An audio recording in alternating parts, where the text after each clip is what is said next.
and sprayed a dozen bullets from her Colt, not a foot away from Jameson's head. Savich heard a window explode. She walked right up to Jameson and poked the gun barrel in his gut. Now! One of the other robbers followed her, fanning his Colt around, whistling of all things, covering her back.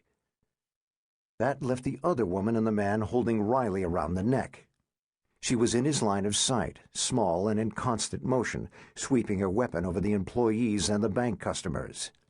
Fear poured off the rows of still bodies, lacing the air with a rancid smell. Savich lay flat on his belly at the edge of the group. He saw her scuffed black-booted feet coming toward him. She stopped. He felt the weight of her gaze, her sharp intake of breath. Hey! I know who you are! This wasn't a woman's voice. This voice was young, high with excitement. A girl's voice. She kicked him in the ribs. Well, ain't this my lucky day? Jeff, look at what we got. He's that FBI guy. Remember we saw him on TV a couple weeks ago? She kicked him again, harder. Big bastard federal cop. You're the one who brought down those rich old dorks, right? Jeff, the guy holding Riley, shouted, "Pay attention, kid. You're supposed to keep your eye on all these bugs. Make sure they don't try to crawl away or do anything dumb. Mind your own. He's not important." Her voice went higher, shriller. How old was she? Didn't you hear me? I said he's this hotshot FBI agent. Yeah, who cares? Flat on his belly now, isn't he? And Jeff laughed. For the hell of it, he kicked a woman bank employee in the leg. She flinched, but didn't make a sound. Her voice pumped with adrenaline. She said, "Hey, jerk! You are him, aren't you?" Savich looked up full into her masked face. She was fine-boned, thin, probably had to stretch to make 5'3". He stared into her wild, excited dark eyes, glittering behind the black ski mask. "Yeah," he said, "I'm that jerk." She sang out, laughing. I got me a bona fide FBI agent right here at my feet. What a surprise! You scared yet, big man? I'm gonna get to kill me a real-life FBI agent. Jeff said, "Until we get our money, we're not popping anybody."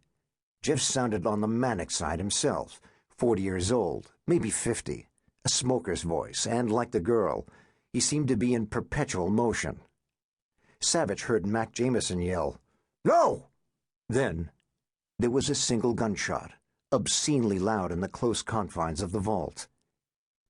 The two robbers came running out carrying dark cloth bags stuffed with money. In a voice frenzied with manic pleasure and excitement, the girl sang, You got my birthday present? The woman yelled, I sure do, sweetie. Now let's get out of here. Okay, Jeff, take care of business. I got me some business, too, the girl sang out, her voice jumping high and uncontrolled. Jeff, the robber holding Riley, shouted out, Bye-bye, dirtbag. Savich had a second, no more, and no choice. He rolled into the young woman's legs, knocking her off balance, and kicked up hard into her stomach. She yelled in pain as she staggered backward, dropping her Colt as she waved her arms to keep her balance. As she fell, he pulled his cig from his belt clip, rolled, and shot the man holding Riley in the middle of his forehead. Riley ducked down fast, whirled around, shoved the man backward, grabbed his .38 right out of his hand, and opened fire at the man and woman holding the money. The woman yelled and fired back, spraying bullets everywhere, into the furniture, into the walls, shattering windows, kicking up shards of marble.